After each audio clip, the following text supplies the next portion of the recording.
We can, it is fair to say, travel more freely than we used to. Air New Zealand has dropped its requirement that you have the VAC certificate. I don't know what's happening with the VAC certificates, to be honest. I'm just trying to live my life. But it still does have, there are still some policies around public transport and shared transport and masks. And I got a message yesterday from a woman who fell foul of that yesterday morning at Auckland Airport. And I thought it would be interesting to talk to her and see what happened to her. And perhaps I would love to talk to Air New Zealand. Air New Zealand, there's no possible way you could get hold of Air New Zealand yesterday without a 2-hour wait. And their corporate affairs doesn't have a phone number and their PR person doesn't have a phone number.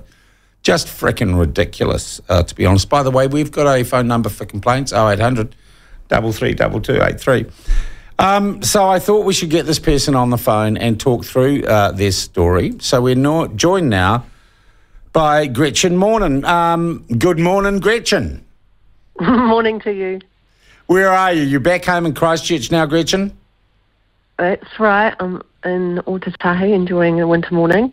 Good on you. But yesterday morning, after my show, you were in Auckland and you were meant to be on a plane home, weren't you? That is right. I got taken off the plane and I was stuck there. I was told initially I'd be having to wait 11 hours to catch another flight, but thankfully I had some amazing, very kind and understanding staff that moved, heaven to help me get on a much earlier flight. Okay, so the staff at Air New Zealand did help you out in the end?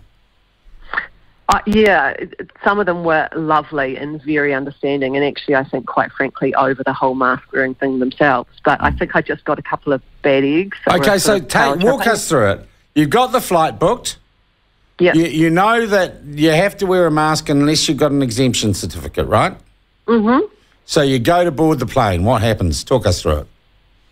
Oh, they want to see my ticket. They ask me. Well, they always want to see your ticket, Gretchen. Everyone's got to show your ticket. And if I'd like to wear one, which I just politely declined. I said no, thank you. They didn't say anything further. And then when I went to enter the plane, they once said again, "Do you have a mask?" "No." "Would you like to wear one?" "No, thank you." And that was, nothing else was said.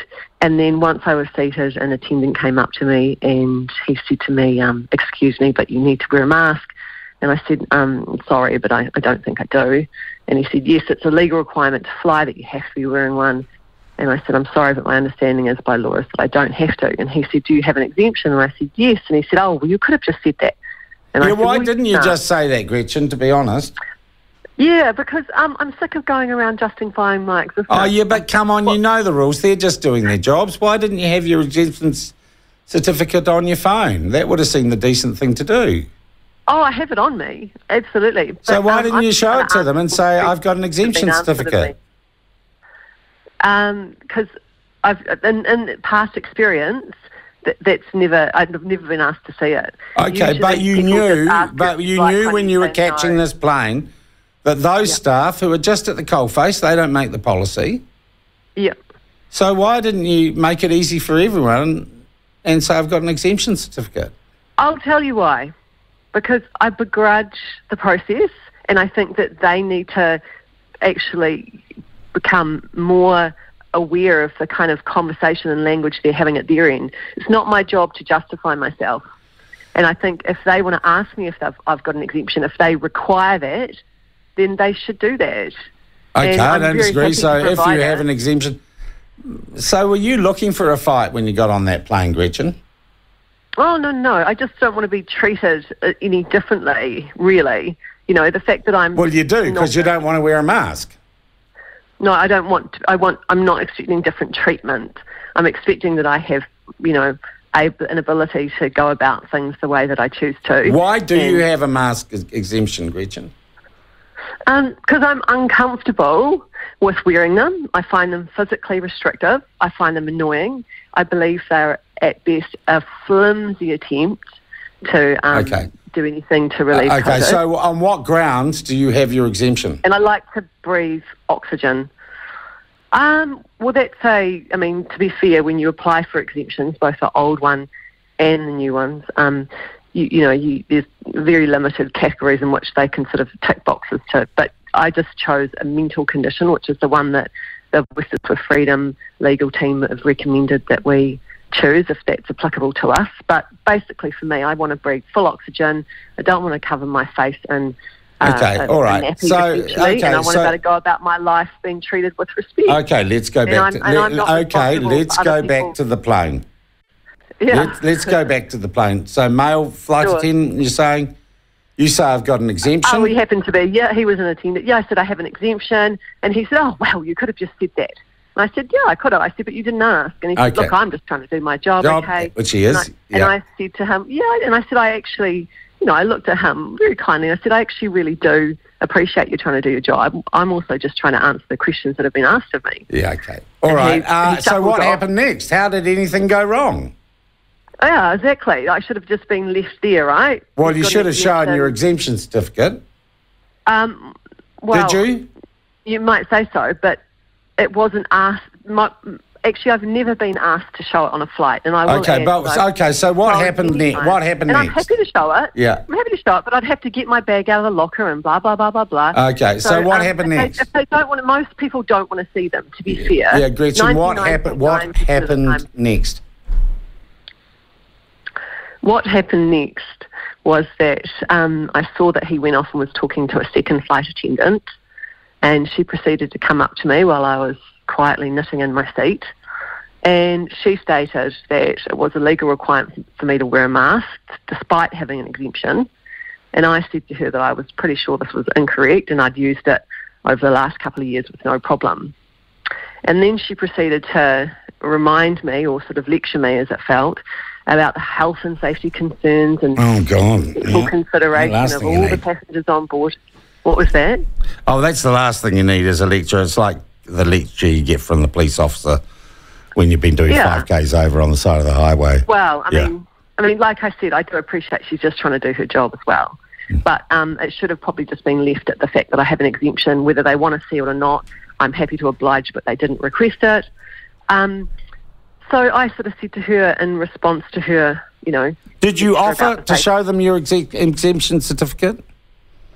No, I didn't offer to show it. Geez, you know what? Can I just say, Gretchen, that might have saved an awful lot of heartache. You may be correct about that. But I actually feel the onus is not on me to justify my existence. If they want to see one, yeah, but our onus in New Zealand culture is not to be dickheads. And if you could have smoothed this, why wouldn't you? And I'm sorry, Gretchen, I'm hearing that you were looking for some sort of confrontation here. Oh, I can appreciate that's your perspective, but really I just wanted to fly home. Okay, so what happened next? What happened next? What happened next is I said to her that once she'd given me her lecture about consideration for people, I just said to her that I didn't feel that they were a great tool and that most people on the plane were actually not wearing them properly. And I said, if you have a look around, most people have got them hanging below their noses anyway. And I said that I felt I had a legal right to not wear one. And at that point, a passenger walked right behind the attendant, so would have just heard that snippet of the conversation and said, "Here, here," in support of me. Oh, God, there was rebellion. Or perhaps, yeah. I don't think she looked... she did not particularly appreciate it.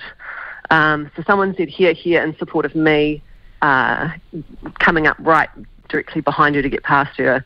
And I assumed by the way she looked that she was a bit embarrassed and quite angered about it. And then, she said to me, "Oh, look, I don't really want to get in an argument with you, but I suggest you put a mask on." And I said to her, "Look, I actually don't want to argue with you at all." I said, I'm just trying to explain my situation. Is this a two-way conversation or a one-way conversation? And then she disappeared off. She went in, got the pilot out. They stood there staring at me directly, talking about me. And then she came up to me and said, I'd like you to get your bags and get off the plane, please. And I said, why? She said, I just want you to get your bag, please. I said, can you give me a reason? She said, I don't have to give you a reason. I'd just like you to get your bag and get off the plane. And I stood up. And still hadn't asked you, just asked to see your exemption certificate. That's right. Yeah, still hadn't asked to see it. She knew that I had one. Didn't want to see it. Just wanted me off the plane. And I stood up on the plane at this point and announced to everyone on the plane, I want you to all know I'm being asked to get off this plane because I'm not wearing a mask, even though I have an exemption. And I think someone was filming it on the plane, and I said, if you feel this is unfair, I'd like you to say something now. And a couple of people said, good on you, love, and you're all right, this shouldn't be happening, kind of thing. And then a family of people actually all lowered their masks in support. Mind you, like I said, most people weren't wearing them properly anyway. Some moron kind of yelled out, "Go Warriors," and then lots of people laughed. And I just I looked at all the people on the plane. I said, "Really? Is this really how we treat people now? This is okay?" I guess it's how we treat people who don't come with their exemption certificate ready to be. I don't feel the need to go waving a ticket around. Yeah, you might not, but it's a private business right there, Line. And they can imply conditions, and they can imply conditions. They don't work. It's akin to having a peeing section. Yeah, but that's got nothing to do with the poor airline hostess or with the trolley dolly who sat there trying to deal with you. And it sounds to me, I'll be honest, Gretchen, you didn't get on. You wanted to make a point. I did. You weren't just a passive traveller trying to get home. You were trying to make a point and draw attention to yourself. I think when you've spent your whole life of late, choosing not to be vaccinated and choosing not to wear masks, you're not a passive person, are you? Yeah, you are. Actually. Well, you're just a passenger. You're making a stance for, so this was kind of an act of rebellion in your head. Well, every time you don't comply and you're not wearing a mask, it is. Yeah, essentially, isn't it? And I think to add on to that, I'll say, have you noticed the prevalence these days of people intentionally, constantly wearing them below their noses as an act of rebellion? No, and I think that's I haven't, Gretchen. I haven't seen that at all. I haven't seen any research to suggest that happens. Okay, so you go to Air New Zealand, and what did Air New Zealand management say? Did you have any official... And they take you off. Did you have bags in the cargo hold? Did they have to unpack the bags from the cargo and all that? Yeah, there was a delay of probably 25 minutes. I had my dog in the cargo carrier. And the police were lovely. They were there as soon as I got off the plane. They were shaking their heads wondering what this was all about. They asked to see my exemption. They were surprised that I'd not been asked to show it already. Yeah, that seems right. They said that they were told that I was being removed for being disruptive, and yet the only time that I stood up and said anything rude or disruptive or loud at all was when I was being taken off the plane. And actually, I will add to that throughout the whole thing, I was never told to correct my behaviour, that my behaviour was that I was loud, that I was being inappropriate. And like I said, I asked for a reason. I was never given a reason. So I think that it was just a convenient thing for them to kind of pull out of the bag. And I think the police said to me, as did a lot of the other staff. And why were the police there? What did they have to do with it? Oh, I think that's just a formality. I think they're always there when someone gets escorted off the plane. Okay. So did you go and talk to Air New Zealand? Have you had any apology from them? Or did the nice ground staff get you on the next plane? Yeah, absolutely. And they said to me, that pilot has spoken to the pilot on the next plane, and they've basically all agreed that they're not going to take you, and they're going to make you have a stand-down period of punishment and sit in the airport for 12 hours. Okay, who told you that? That sounds just childish of them. That's essentially what happened, because they said to me that I wasn't able to fly out of Auckland until 8 p.m. that night, even though I had a dog in a crate with me. Yeah. And there were flights every hour or so coming up on the board with standby seats on them. So it was the ground crew, the staff and security that realised that it was all ridiculous. They confided to me that they hate wearing masks. They think that the hearsay of what someone else said to you, and they tried to yeah. Okay. Well, this is you get on the plane. You finally get on a plane, and do you wear a mask on the flight down to Christchurch? What happens when you get on the next plane? Okay, what happens Well, what happened was I think they learnt their lesson that actually there's a way that you should approach this, a respectful way, and they did what they should have done all along, which is what happens most of the time, which is they said, do you have an exemption? And I said, yes. And they go, lovely, and they don't want to see it, and they just let you get on the plane. And there was me and 5 other people on that second flight, all not wearing masks, and they asked straight away, do you have an exemption? Yes.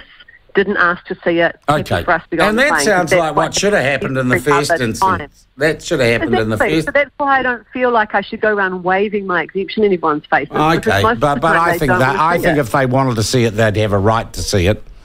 Of course, and I have no concerns about obliging that at all. But the onus is on them to actually, if they want to see it, then they ask. Yeah. You know, I don't go around showing people my driver's license every time. You know, I show the police my driver's license when they want to see it.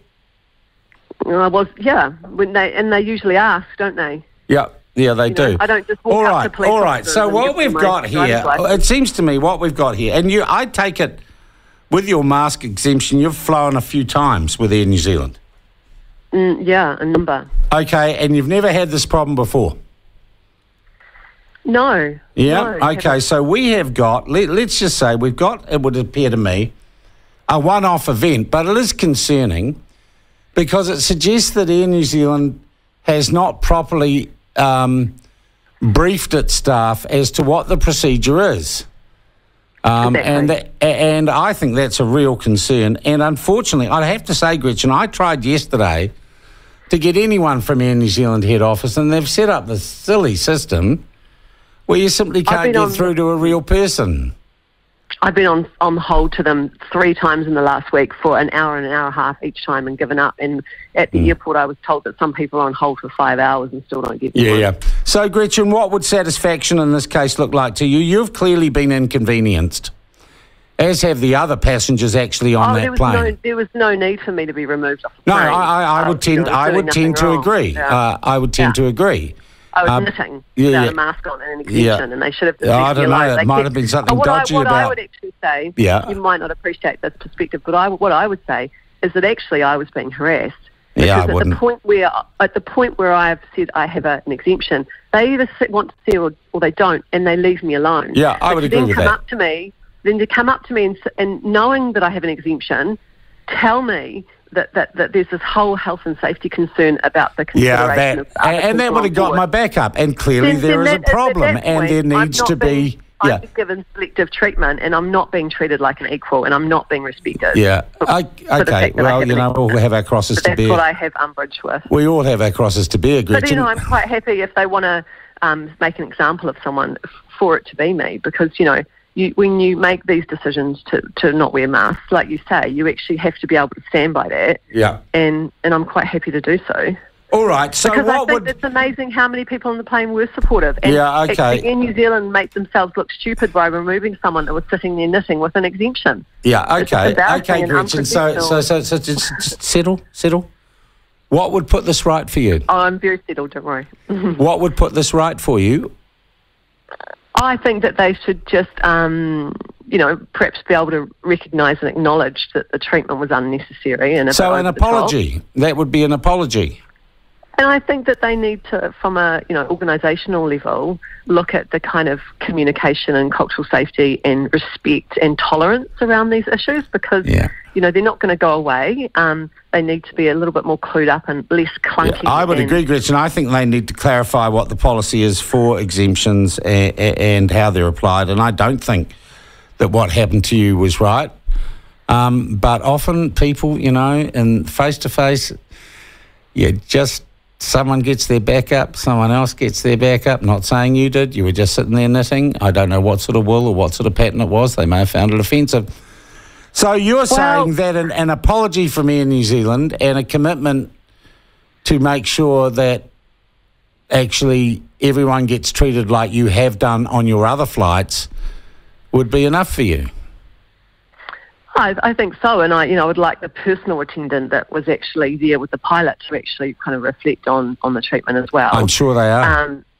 I mean, I will add too that I find it kind of somewhat ironic that whilst I was being briefed and taken off the plane and taken down to the airport, both of the representatives talking to me had their masks hanging below their noses, standing within that's just away from me. Gretchen. And I had to point out to them, actually, you're not even aware, you're not even wearing your mask properly right now. So the world, no one likes to tickle tattle, Gretchen. And I think also, there are these people who are I don't know, just, avid mask aficionados who kind of have a bit of a power tripping moment. And I think there is this perception that still in this country that COVID is the disease of the unvaccinated, which is, clearly not the case. And I think there's some attitudes and bias about the kind of treatment we receive on an ongoing basis every day, Yep. Hey, Gretchen, I thank you for talking us through this. Yeah, well, and I think there is an issue here, and we will keep trying to find. I'll tell you who I'll put a shout out to. Greg Foran is the chief executive of Air New Zealand, and I'm inviting Greg Foran or a representative of Air New Zealand who won't keep me on hold for 4 hours to ring in and just extend an apology to you. I've got your details, or to contact me, and I'll put them in contact with you, Gretchen. Did the dog get home all right? How's the dog this morning? Oh, he's good. He actually became quite accustomed to his cage, which he wasn't adjusting to very well. So he had a whole day at the airport to get comfortable in that. Gretchen, thank you for sharing your story with us. No worries. And good luck. Cheers. That is Gretchen Mornin. And that was good. We heard her side of the story. And I think she's got a point. But, we just got to be, New Zealanders should be nice to each other all the time. It is our culture, to be honest.